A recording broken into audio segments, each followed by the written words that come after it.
You know, when I was member of this anti-Islam, of this Islamic political party, and this political party, PVV. We do not want more, but less Islam. So I rather would have no Quran at all. Shut down mosques and ban the Quran. Basically, they had brainwashed me in a person that was anti-Islam. Their major point, fighting Islam, of course, that was something that I supported. Maybe I hated the religion. I thought sincerely that the religion, that Islam was a threat for society, a threat for our freedom. Do I have a problem with Islam? Yes, I do have a problem with Islam. Of course, now I feel really sorry for that, but I was involved in some of these projects, yes, of course. Assalamu alaikum, Brother Arnold. Thank you for accepting our invitation. I want to start with, who is Arnold van Doorn?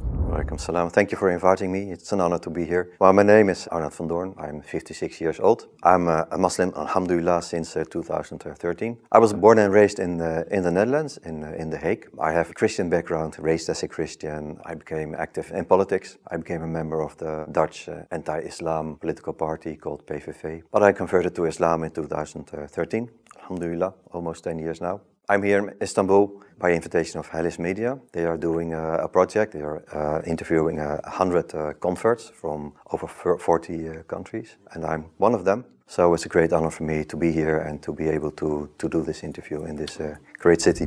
How was your life in regards to faith? What were you believing in? Well, I'm raised as a Christian. I've been to a Catholic school and Catholic sport clubs and everything. My father was practicing Christian. I went to church on Sundays, sometimes during the week, but I never felt really like 100% comfortable. It was more like a routine. I was supposed to do it, but I missed something. Maybe now, deep in my heart, with the knowledge that I have now, even from a young child, I felt something was missing. A few things I really didn't understand. How can, like, three gods? How can Jesus, Isa, the prophet, how can he be the son of God? It didn't make really sense, you know. And there were some other things that it was strange to me, like, you know, the blood of Christ, the body of Christ, you know, all these ceremonial things during when you are in church. For me, it didn't make sense. I couldn't explain why exactly, because I was very young at the time, but I felt something was missing. How did you first hear about Islam? What was your perception of this religion?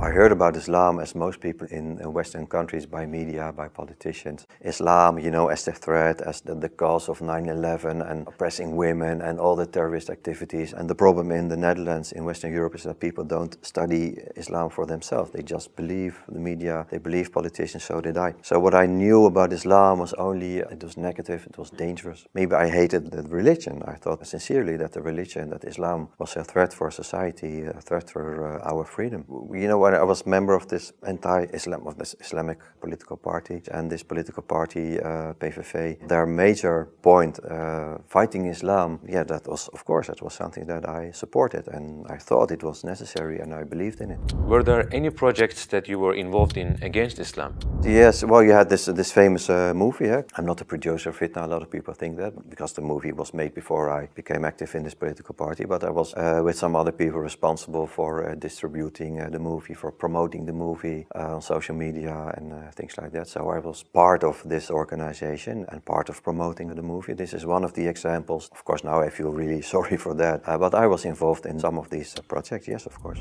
For what reason did you feel the attraction towards Islam?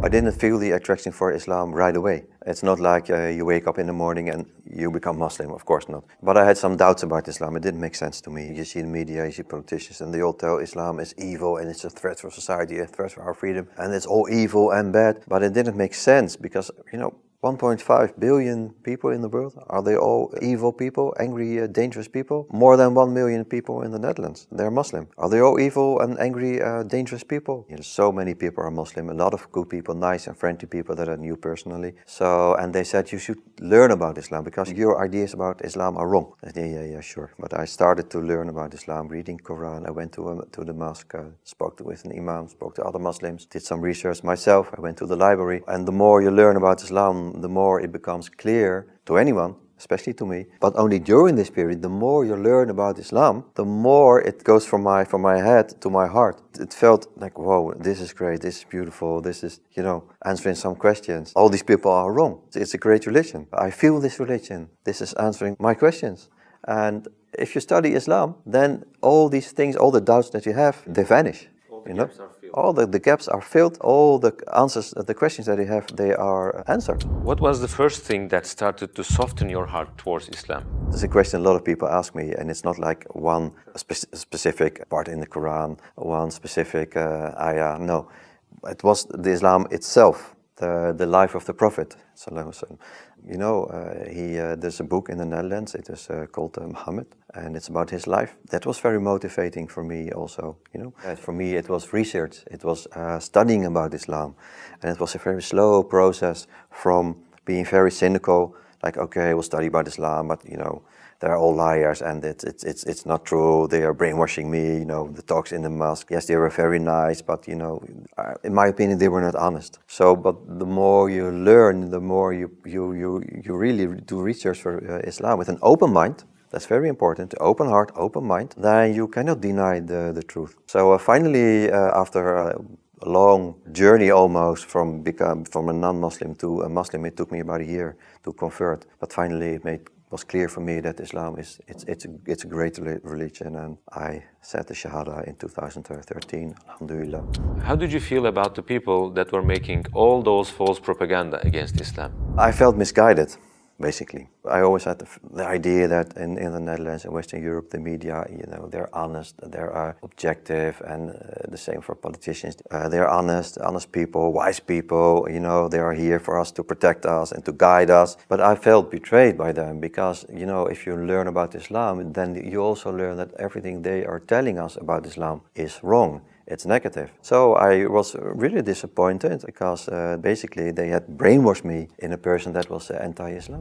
How did you take your Shahada? Can you take us to those moments? When I embraced Islam, I was 45 years old. I took the Shahada in the mosque. I was there a few times before. I had some questions about Islam, so they said you can go to the mosque and you can ask all your questions. I said, no, I'm not going to a mosque because they probably hate me. I'm not welcome there. But I was welcome. They invited me, you can come in. They were very friendly, you got tea and everything. I spent hours there talking with people. And that was one of the things that was confusing for me, because these people were supposed to hate me. How come they are friendly? How come they are so open-minded? How come they can answer all the questions that I have? That was one of the things, you know, towards me embracing Islam. I had to do it a bit secretly, because if people knew that I was doing it, I could lose my job, I could lose my position. But I was very reluctant at the moment. And I said the Shahada in the mosque, but not in front of an audience. It was in a small office, me and not even the imam, but one of the volunteers in the mosque that was basically guiding me as my mentor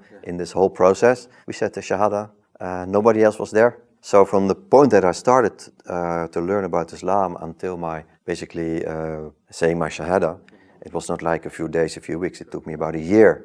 It was a roller coaster. Sometimes I was really motivated, sometimes I didn't do anything about it, but during this period it became clear that Islam it's beautiful. And finally, alhamdulillah, I said the Shahada in 2013.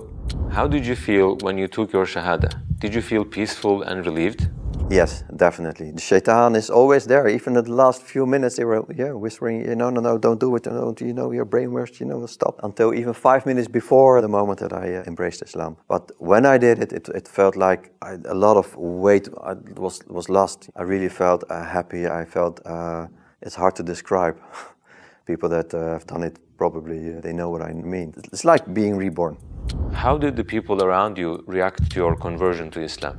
Well, they were shocked. To be honest, I made a mistake, because this whole journey towards becoming a Muslim, embracing Islam, I did it by myself. Nobody knew about it. Only my mother, and she supported me. She still supports me, by the way. My friends, my colleagues, nobody knew about my journey. So I was a little bit afraid at a certain point from, okay, now nobody knows that I'm going into this direction of embracing Islam. For them, it would be a shock. So I was really reluctant. I waited a few weeks to come forward. But the rest of the family, most of them, even my own brothers and sisters, there is a distance. It's not like they rejected me, but it's not like before. Islam is a subject that we don't talk about. It's very sensitive. I feel the distance. I lost a lot of friends. Of course, I lost my job. What was the major challenge that you faced after Islam, and what sacrifices did you have to make? When I became a Muslim, I was a politician, but I was not working for this political party, for the PVV anymore, because during this whole period, it was already clear that it's not my place. But also for them, it was a shock.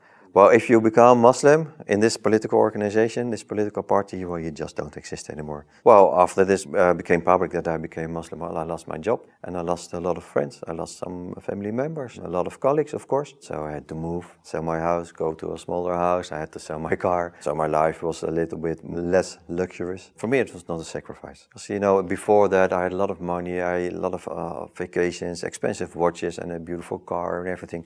It was everything nice and good, but you know, it's only stuff. I felt an emptiness in my heart. But after embracing Islam, okay, I had less money, but I was happier than ever before. So it proves this stuff, this materialism, money and expensive cars, that is not filling the gaps in your heart. So sacrificing in a way of materialistic things, yes. Sacrificing in losing friends and family, of course, that is a sacrifice. After all, I felt more happy than ever before. After you became Muslim, was anyone inspired by you and accepted Islam as well? I have an adopted son, Iskander. He embraced Islam quite short after me during an event in Dubai. He already was interested in Islam. He has been with me to the mosque and to some lessons and everything. And then finally there he spoke to some important people during this week that we were there, and then he finally, alhamdulillah, embraced Islam. And I heard stories from other people. I cannot say they embrace Islam because of me, because they're guided by Allah. But maybe I inspired them to learn about Islam, to get some knowledge about Islam, to go to a mosque or something, or think about Islam, do some research. Probably that's what's what I heard from a lot of people. I hope so. What impressed you the most about our Prophet ﷺ? He had a hard life. He faced a lot of difficulties with his own family, people throwing rocks at him and everything. And still, he didn't get mad, he didn't get angry. He remained the same person, patient, forgiving, friendly, smiling, adab, akhlaq, everything. He stays the same person, despite all these difficulties, despite everything that was fighting against him. And for me, that is very inspiring, and that is what I'm trying to achieve, to at least try to live like our Prophet, peace be upon him. What projects are you doing right now? We have some in Morocco, some small projects where we are trying to help poor people, poor families. It's not specifically on Islam, but we try to help them that they can go to school, that they have, you know, material, school books and things like that. We get money from a lot of businessmen, and we work together to build some small houses for people that are living on the streets and things like that, small things. We organize events for young children. We also, of course, we talk about Islam. There are people there that know more about Islam than me, because I'm not an expert, I'm not a scholar. They tell them about Islam, what you can do, how you can become a better Muslim. And so it's like we try to combine the charity with also dawah. If you had a chance to speak to all the non-Muslims in the world, what would you like to say to them if you had just 1 minute? My message would be, don't listen to media, don't listen to politicians that speak negative about Islam. Do your own research. You're always responsible for your own knowledge. If you don't understand anything, do research. And it's very easy. There's a lot of content on social media. You can read a lot about Islam. Go to a mosque, speak to an imam, go to Muslims, talk about this religion, and just don't follow like blindly what the media and politicians are telling you. Do your own research, and then you will find out, inshallah, that Islam is the solution and Islam is the truth. Brother Arnold, thank you for this beautiful interview. Hope to meet with you in future projects, inshallah. Inshallah, I will be back, inshallah. Thank you again for inviting me.